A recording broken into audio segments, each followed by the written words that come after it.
Hi, my name is Joshua Vigapulong from 11 Yums Abeliana, Group 1, Gryffindor. This is my film review that I watched, Unfriended Dark Web. The movie that I watched, Unfriended Dark Web, directed by Stephen Susco, and the main characters of this movie are Amaya, Matias, Damon, AJ, Lex, Serena, Nari, and the Sharon. The synopsis of the movie is discovers a laptop in Lost and Found, which he takes home, intending to use it for a game night with friends. He advertently uncovers disturbing videos and files that hint at the laptop dark's origins. They become entangled in a deadly game with the anonymous adversaries from the dark web. The group must navigate a labyrinth of deception danger, with every click pulling them further into peril. Employs a unique storytelling technique unfolding entirely on a computer screen. This method brilliantly captures the essence of modern digital interaction, emphasizing the isolation and vulnerability that can accompany our online lives. The film is a tense of claustrophobic thriller that taps into contemporary fears about privacy, anonymity, and the unknown depths of the internet. Is there any trends in ICT that tackled in the film? Yes.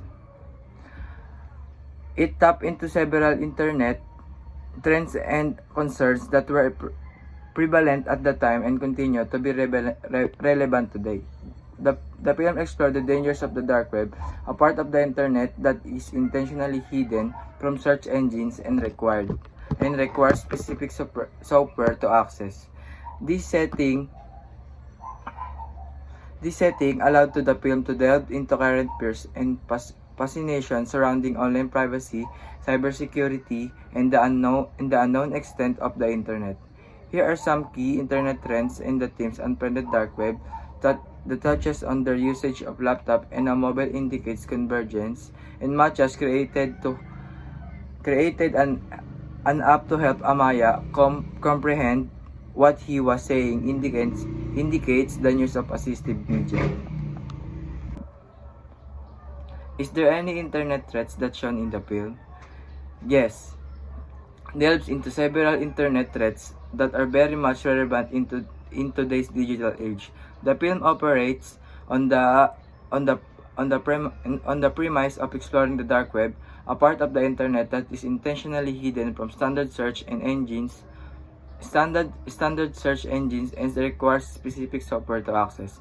The dark web is infamous for being a hub of illegal activities, including but not limited to the sale of drugs, weapons, stolen data, and even more sinister activities such as hiring hitmen or accessing illegal content.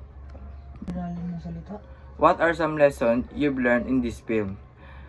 The goal of such a video should be educational, aiming to inform viewers about the existence and the risks of the dark web without encouraging its exploration. Always advise consulting with cybersecurity professionals for more detailed advice on protection against online threats.